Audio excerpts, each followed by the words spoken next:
Hello, everybody. It's Steve coming to you from, oh yeah, sunny Asheville, North Carolina. And the best of you today, by the way, and I hope the sun is here for you.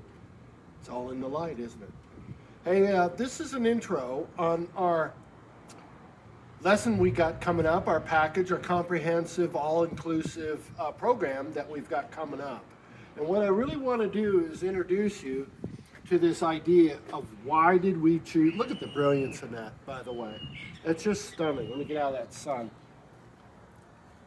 Just look at that. So what I want to do is I want to substantiate why did we choose a beginner model. This is kind of like a small thing compared to the big dollars that some of the artists use, the larger named artists are using. But even some of those guys have one of these for that quick study, the quick thing.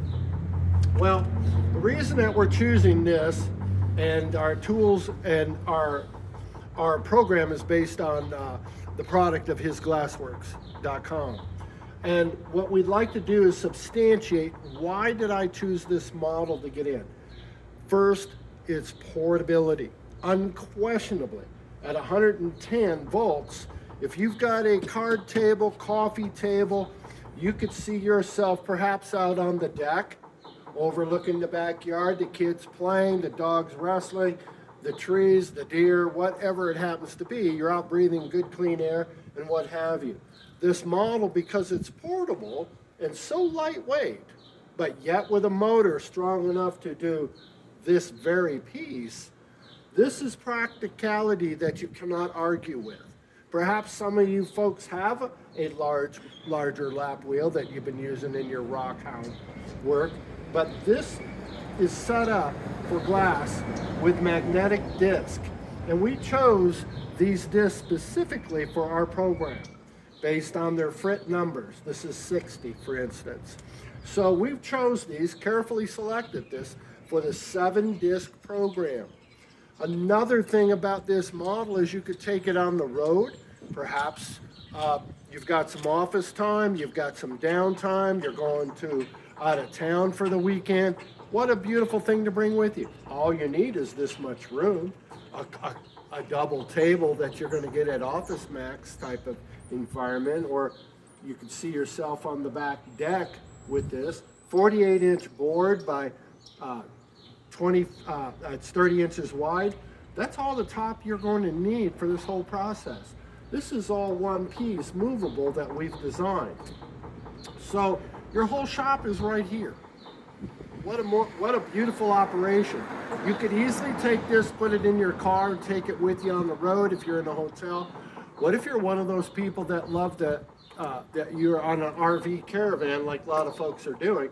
What an incredible setup to set up outside with your overhang, your awning at the campfire, and sharing your knowledge of this skill set that you're now developing in order to make incredible pieces like this.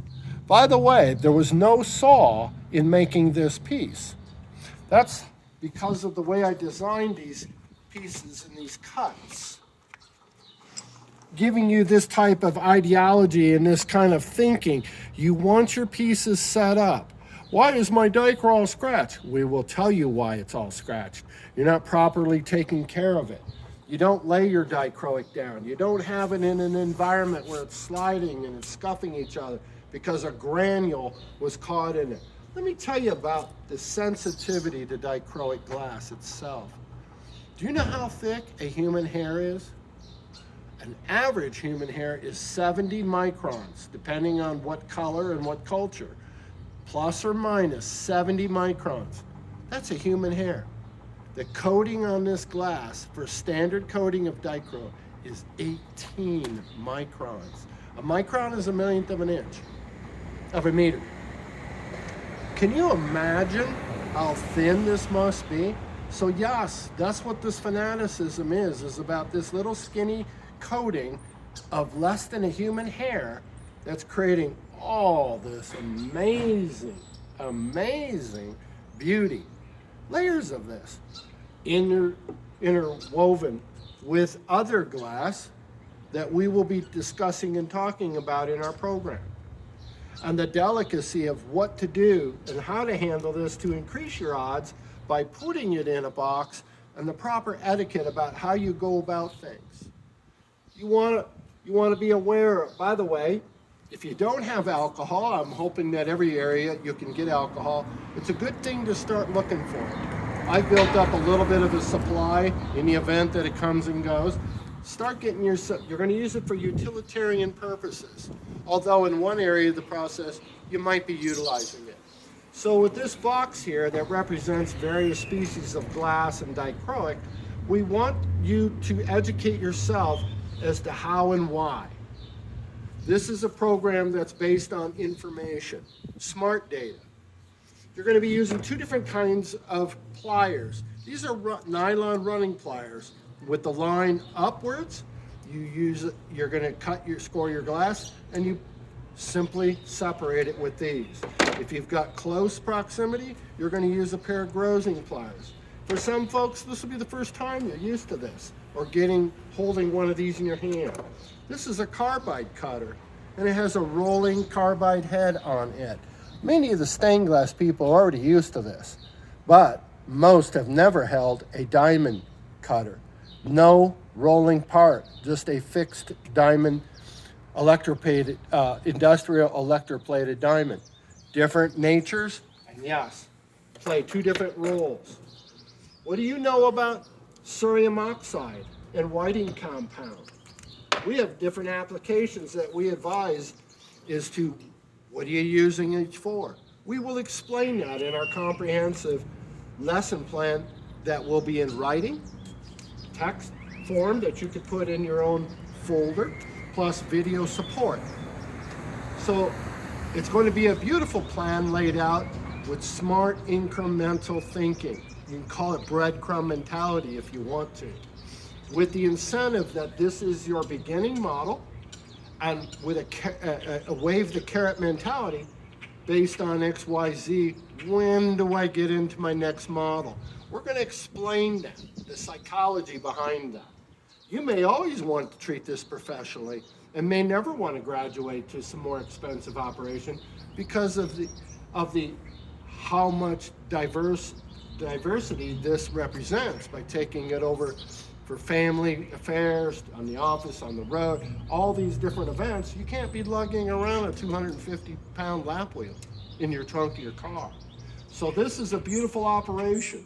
This is professional. This is not a less than. This is not something that you have to feel humiliated with because it's so small and relatively inexpensive compared to the larger lap wheels. Just right here in this mechanics with the disc and with our oxides, you're looking at around $950. So there is no other entry lapidary wheel we found this good to enter the marketplace, to justify your next move. No, we don't advise you to go big just because you have the money. That doesn't make great. It's the mechanics that we want to teach. The mechanics will be on this machine, and those same mechanics, by and large, are going to apply to the larger machine. How you handle your glass, when to use the pliers, the cutters, the whiting, and the layering, and all that type of thing. So hopefully we've explained a little bit in this. There's so many things to go over, but we plan to do them individually, and the merits of each, and the apron, and the safety glasses, and the towels, and just there's a lot to it. So bear with us as we build this. We're so excited. We didn't realize that the enthusiasm was going to be that strong. It's very inspiring to realize, oh wow, they're listening. Oh my gosh, and they're signing up. So I'm thankful to each and every one of you. And for some people, this is going to be the thing you're waiting for. With a comprehensive list, a grocery list, if you will, of the tools, from what I understand, the first time ever brought together. From what we've been getting inundated with is people telling us there just isn't a clearinghouse of data, information, videos, processes. What about dark? What about light? It just doesn't exist. But yet cold work is not new. However, it's going through a brand new renaissance. And there's some incredible people on Instagram. Pay attention. Dichroic glass lamination. Thank you for your time. Bye-bye.